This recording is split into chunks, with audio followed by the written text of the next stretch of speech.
वाणिज्य संकाय से कक्षा 12वीं की बोर्ड परीक्षा में सम्मिलित होने जा रहे प्रिय विद्यार्थियों, सुप्रभात।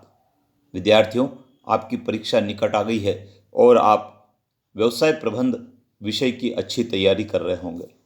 आपने नोट्स भी बनाए होंगे, क्योंकि यह एक ऐसा विषय है जिसमें स्कोर कम प्राप्त होता है, तो अधिक अंक प्राप्त करने के लिए आदर्श उत्तर की आवश्यकता होती है। और आदर्श उत्तर का मतलब है किसी भी प्रश्न का सटीक उत्तर लिखना, और वही लिखना जो पूछा गया है, और शब्द सीमा का भी ध्यान रखना है।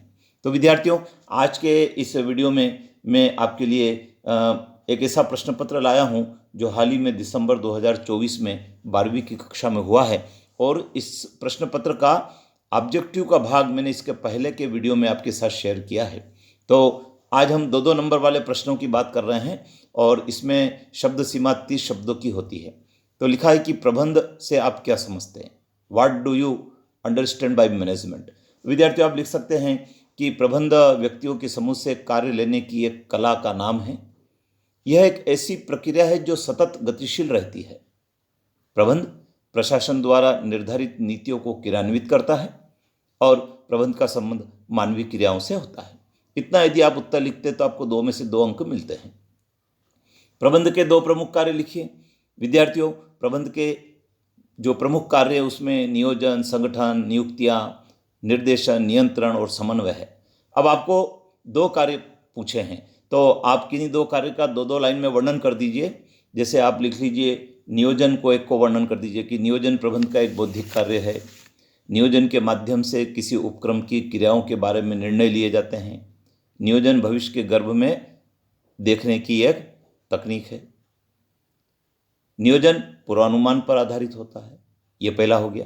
दूसरा लिख दीजिए आप, समन्वय। समन्वय भी प्रबंध का एक ऐसा कार्य है जिसके द्वारा किसी उपक्रम के सभी सदस्यों के मध्य कार्य का बंटवारा इस प्रकार किया जाता है कि उनमें संतुलन रहे, सद्भावना और सहयोग की भावना के साथ वो लोग मिलकर कार्य करें। यह आपका वर्णन हो गया। इसी प्रकार फेयोल द्वारा प्रतिपादित सिद्धांतों के नाम लिखिए। विद्यार्थियों, केवल नाम पूछे हैं, तो आप सिद्धांत के नाम लिख दीजिए। हेनरी फेयोल ने 14 सिद्धांत प्रतिपादित किए हैं, तो उसकी एक सूची बना दीजिए। कार्य विभाजन का सिद्धांत, अधिकार एवं उत्तरदायित्व का सिद्धांत, अनुशासन का सिद्धांत, आदेश की एकता का सिद्धांत, निर्देश की एकता का सिद्धांत, केंद्रीकरण और विकेंद्रीकरण का सिद्धांत, सोपान श्रृंखला का सिद्धांत, उचित व्यवस्था का सिद्धांत, समता का सिद्धांत, फल क्षमता का सिद्धांत, सहयोग की भावना का सिद्धांत। ये आप एक नाम लिख दीजिए, आपके 2 नंबर मिल जाएंगे। टेलर एंड फेयोल के विचारों में क्या समानताएं हैं। विद्यार्थियों, टेलर और फेयोल के विचारों में समानता और असमानता, इसके ऊपर एक प्रश्न जरूर परीक्षा में आता है। तो अभी हमसे समानताओं के बारे में पूछा है, तो हम लिख सकते हैं कि जो मानवीय व्यवहार के बारे में दोनों प्रबंध शास्त्रियों ने बात कही है उसमें समानता है, और दोनों का मानना है कि श्रम उत्पादन का महत्वपूर्ण और सजीव घटक होता है, अतः उसके साथ उचित न्यायपूर्ण मानवीय व्यवहार किया जाना चाहिए, पहला।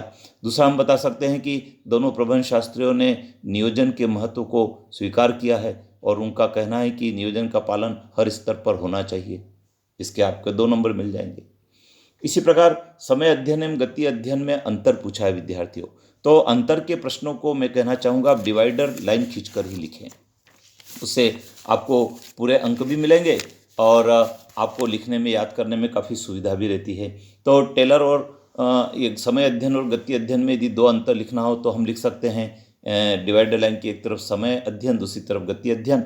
और समय अध्ययन में लिख सकते हैं कि यह अध्ययन कार्य के प्रमापित समय के निर्धारण के लिए किया जाता है, अर्थात कौन सा कार्य कितने स्टैंडर्ड टाइम में होगा उसका निर्धारण इसमें किया जाता है।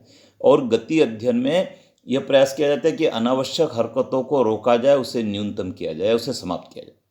दूसरा अंतर हम लिख सकते हैं कि समय अध्ययन में स्टाफ वॉच का उपयोग किया जाता है, जो स्टाफ वॉच होती है उसका उपयोग करते हैं, और जो गति अध्ययन है उसमें कैमरे की आवश्यकता होती है। ये आपके 2 नंबर इसमें मिल जाएंगे। टेलर के विभेदात्मक मजदूरी के सिद्धांत को समझाइए।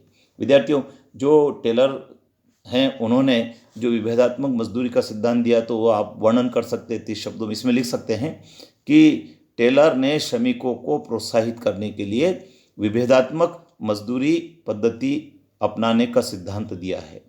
टेलर ने कहा है कि मजदूरी पद्धति ऐसी होनी चाहिए जो श्रमिकों को अधिक कार्य करने के लिए प्रोत्साहित करें, तथा कुशल और अकुशल श्रमिकों को मजदूरी में अंतर भी होना चाहिए। उन्होंने यह भी कहा है कि मजदूरी पद्धति के अनुसार प्रमापित समय में अपना कार्य पूर्ण करने वाले श्रमिकों को ऊंची दर से मजदूरी दी जानी चाहिए और जो प्रमापित समय में अपना कार्य समाप्त नहीं कर पाते हैं उनको नीची दर से मजदूरी देना चाहिए। ऐसा करने से टेलर का मत है कि जो श्रमिक होते हैं वे अधिक लगन से कार्य करते हैं और निर्धारित समय में अपने कार्य को गुणवत्ता के साथ संपन्न करते हैं। तो ये आप टेलर के विभेदात्मक मजदूरी के सिद्धांत को लिख सकते हैं। तो विद्यार्थियों, आज के वीडियो में हमने इन 3 प्रश्नों की चर्चा की है। आप चैनल पर बने रहें क्योंकि अगले वीडियो में हम जो बाकी प्रश्न हैं उन प्रश्नों के उत्तर की भी आपसे बात करेंगे। और मैं तो आपसे कहना चाहूँगा कि आप इन वीडियो को बार बार सुनें तो ये आपको याद हो जाएंगे, और कॉपी में नोट करना चाहे तो नोट भी कर लीजिए, और कमेंट्स बॉक्स में कमेंट्स जरूर लिखें और अपने मित्रों को ज़रूर बताएं। और हाँ, आपने चैनल को सब्सक्राइब नहीं किया तो अभी कर लीजिए, क्योंकि परीक्षा तक मैं आपको व्यवसाय अध्ययन और बही खाता एवं लेखाकर्म विषय की इसी प्रकार से तैयारी करवाऊंगा, जिससे आपके नोट्स भी बन जाएंगे और आप परीक्षा में अच्छे से लिख भी पाएंगे। जय हिंद।